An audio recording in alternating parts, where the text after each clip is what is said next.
believed at this point at least 5 people were shot and killed in Terminal 2, the baggage claim area where that gunman opened fire. The gunman then in custody. Obviously, we've been showing you these images captured by someone in the immediate aftermath of that shooting. At least 8 injured. That's the number authorities are going with now. At least 8 injured. At least 5 dead, and of course you can see the fear in the faces of the passengers who stayed in that baggage claim. We've already heard from other eyewitnesses who said people simply began running, shouting to others there's been a shooting, and signaling to everyone to run to get out of the way. And for those of you watching right now who might have loved ones at Fort Lauderdale Airport, we understand how fearful you might be, and we're trying to carefully walk you through this as well. It's our belief that many people got away from this dangerous area, which, you know, as we all know from our reporting here about soft targets around this country, that not only have authorities talked about the area where you check in, where the ticketing takes place, but also the baggage claim area, because as we all know, that's outside the security perimeter. In this post 9/11 world, we all know the long lines at airports, you go through security, but until now, the discussion has been it's almost impossible to secure those soft targets. But what we did hear, and this explains the pictures you're looking at right now, is that many of the passengers who were with their families, even past the security perimeter, inside the terminal waiting for their flights, that they began to hide. One woman told us she was hiding in the kitchen, but then were led outside by authorities down the stairs and onto the tarmac. And we saw hundreds of people, authorities keeping them safe. And you can see one person there on the left guiding people. And the woman we were talking to, David Curley, on the phone, said she actually had to stop talking to us, and understandably, because she said the airport workers had been so good in informing them about what had happened, and that while we were talking to her, they were telling her that they were now going to try to lead her elsewhere and off that tarmac. 5 people were killed and at least 8 people wounded after a gunman began randomly shooting passengers at the Fort Lauderdale Airport in a Delta Airlines baggage claim area that started shortly before 1 p.m. A witness told MSNBC News that a slender man in a blue Star Wars shirt began randomly firing at travelers and was able to reload his gun at least once during the shooting. A Broward County commissioner wrote on Facebook that the shooter had come to the airport on a Canadian flight, checked a gun, picked it up from baggage claim, and then opened fire after loading it in a bathroom. Another passenger, Jordan Upchurch, who arrived on a flight from New Orleans, said that he heard a shot after the original incident had calmed down, and that police officers said they were running to another terminal and was told to shelter in place. The FAA said in a statement all flights coming in or out of the airport have been grounded as of 3:10 p.m. Eastern Standard Time. Thoughts and prayers right now are with those who are potentially affected, and certainly with the first responders in South Florida who right now are surely putting themselves in harm's way to try to protect innocent. German Vice Chancellor Sigmar Gabriel told Der Spiegel magazine Germany's insistence on austerity in the Eurozone has left Europe more divided than ever. He added that a breakup of the European Union is no longer inconceivable. He said, should that happen, our children and grandchildren would curse us, because Germany is the biggest beneficiary of the European community economically and politically. Gabriel and his Social Democrats are junior partner to Chancellor Angela Merkel's Conservatives in her ruling Grand Coalition. He said strenuous efforts by countries like France and Italy to reduce their fiscal deficits came with political risk. 1 week after President Obama used his executive order to expel 35 Russian diplomats and shut down 2 of their facilities for their government's alleged role in the U.S. election, there are still skeptics who are not convinced Russia is to blame. Now, one of those skeptics is WordFence, a popular website management and software engineering company known for its cybersecurity. WordFence recently analyzed the IP addresses and PHP malware samples listed in the government's report, where it concludes that Russian intelligence operatives are linked to the election compromise. Now, of the 876 IP addresses listed in the U.S. government report, WordFence found most of the IP addresses distributions were from the U.S., followed by Russia and the Netherlands. And when it looked at who owned the IP addresses, WordFence found many hosting companies were among the owners, meaning that these same companies provide low-cost hosting to customers, and sometimes the accounts by these hosts are compromised, hacked, and then used to launch attacks on the web. Now, in its conclusion of its review, Ordfence found the PHP malware linked to the election hack was actually made in the Ukraine. And on its website, Ordfence goes on to say the malware sample is old, widely used, and appears to be Ukrainian.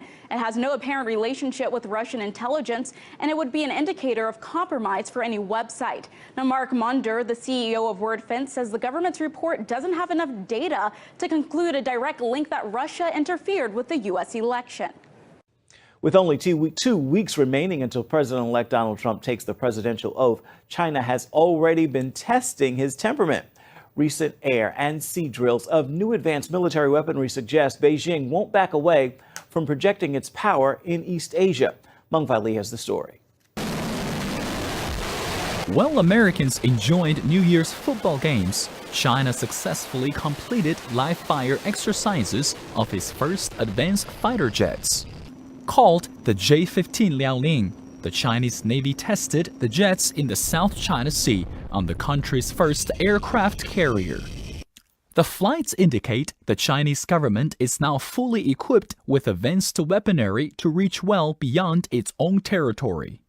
Also, it sent a message to the incoming Trump administration that China will not back down from claiming ownership of the South China Sea.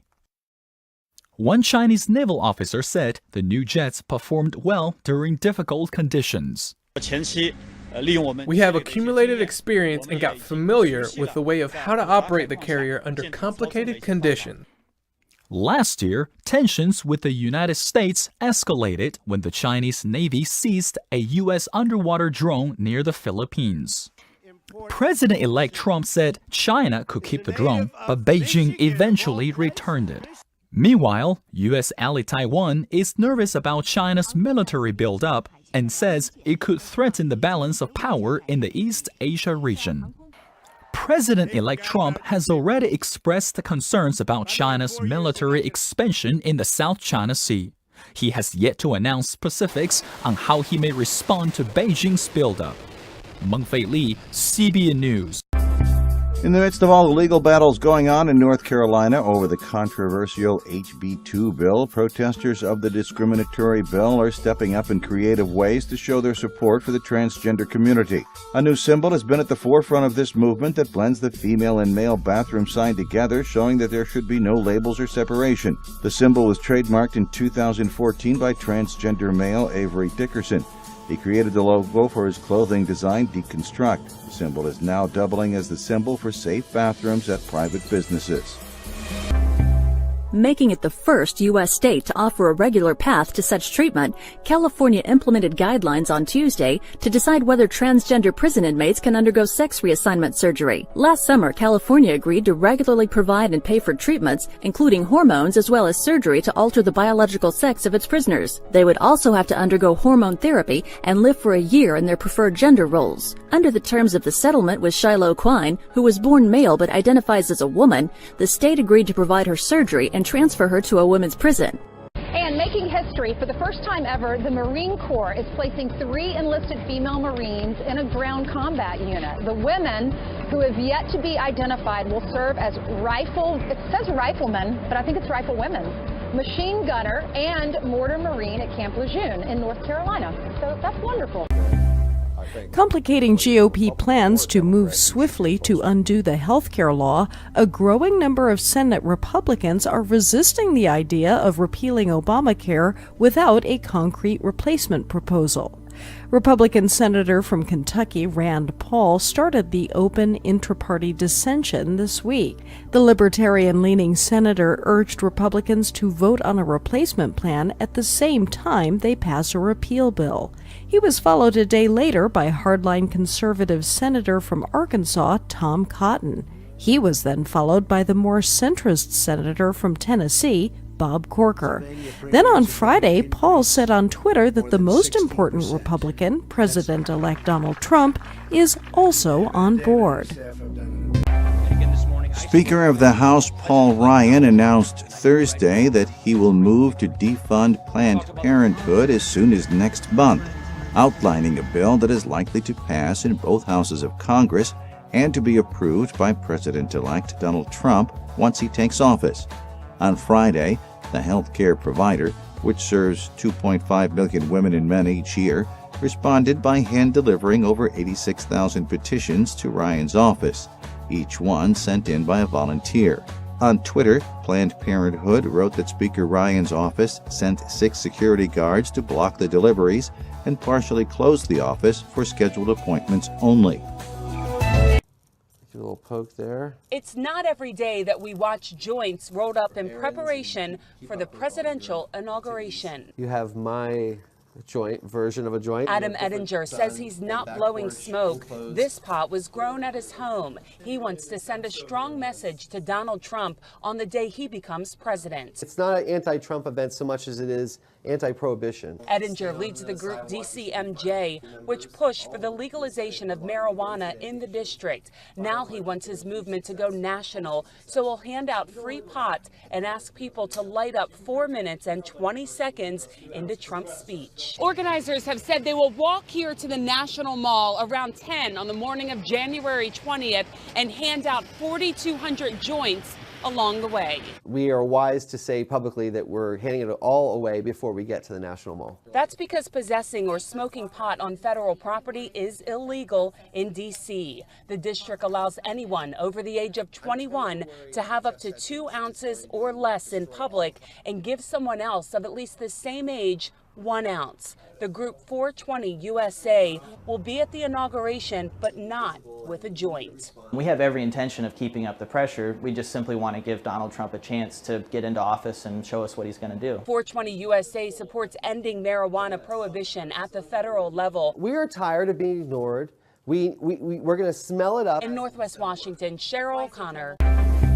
Donald Trump is continuing to battle conclusions made by U.S. intelligence agencies on Russia's involvement in the 2016 election. On Saturday, the president-elect defended his long-standing belief that closer ties with Russia would be beneficial for the U.S. Trump's comments occurred only a day after he was given intelligence stating that the Russian government hacked Democratic Party groups and individuals during the election. It was further found that Russia acted to hurt Hillary Clinton's campaign to benefit Trump. We turn to other news breaking at this hour, and after weeks of taking aim at the U.S. intelligence community, President-elect Donald Trump in the same room with those very intelligence officials, being briefed on their investigation into Russia's hacking of the U.S. election. Just hours before that briefing today, Mr. Trump calling it a, quote, political witch hunt. Tonight, what the president-elect said after that high-stakes meeting. ABC's Cecilia Vega at Trump Tower. President-elect Donald Trump behind closed doors today, face-to-face for the first time with the highest levels of the nation's intelligence community.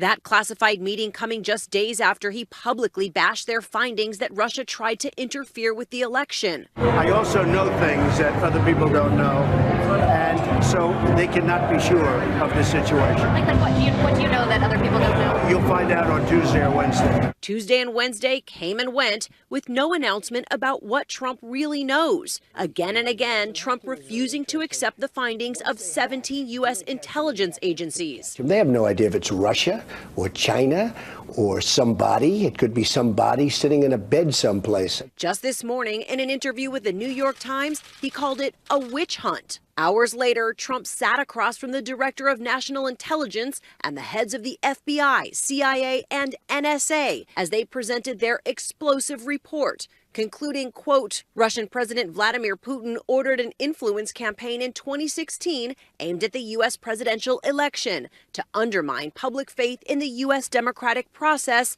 denigrate Secretary Clinton, and harm her electability and potential presidency. We further assess Putin and the Russian government developed a clear preference for President-elect Trump. Parts of that report declassified tonight say Russia aspired to help President-elect Trump's election chances when possible by discrediting Secretary Clinton and publicly contrasting her unfavorably to him. After the meeting, Trump releasing a statement conceding Russia, China, and others are consistently trying to hack a variety of American institutions, including the DNC, but still not publicly accepting Russia's interference in the election. Trump saying there was absolutely no effect on the outcome of the election, including the fact that there was no tampering whatsoever with voting machines. The investigation opening deep wounds between Trump and the intelligence community. There's a difference between skepticism and disparagement. But in what is perhaps an olive branch, Trump now calling his meeting with intelligence leaders constructive. And so let's get right to Cecilia Vega live at Trump Tower tonight. And Cecilia, the president-elect now says that he's ordered an immediate review of how the U.S. can combat cyber attacks. David, he says he's going to appoint an advisory team to give him that information, how to combat these cyber attacks within 90 days of taking office. David. Cecilia Vega with us again tonight. Cecilia, thank you. And I think the resolution against Israel was a very big step, very positive, and had a long time in gestating. I think the question of Donald Trump reverting that decision on the part of the Obama administration is going to be a step backwards. It remains to be seen how much damage will take place in the subsequent period. I think the mood in Washington is that Obama will try to provide a basis for Israel moving to Jerusalem as its center, which will provoke the entire Muslim world and cause increasing conflicts in the region. I think the Congress is totally oblivious to the larger picture. I think the Congress in the United States is likely to back Trump's measure, including many Democrats, and I see a future of greater conflict with the coming of the Trump government. The question of the agreement, the nuclear agreement with Iran, is also being called into question. I think this will not be very successful because I think Iran has many options at this time, and many Europeans will not support a return to sanctions. And so I think it's more likely that Trump will try to negotiate some understanding with Iran, but it's very dubious. Threatening to paralyze transportation from Alabama all the way to New York City, billions of Americans were struggling under a winter storm that blocked roads and covered airports in treacherous ice across the South Saturday. According to the Weather Channel, 3 died from weather-related causes in Oregon, Kentucky, and Maine. Parts of North Carolina and Virginia were forecast to see up to a foot of snow. Roads in Georgia, Tennessee, and Alabama were coated in ice, leading to hundreds of accidents. Charlotte, North Carolina, reported Saturday morning that 35 accidents had occurred since 10 p.m. on Friday.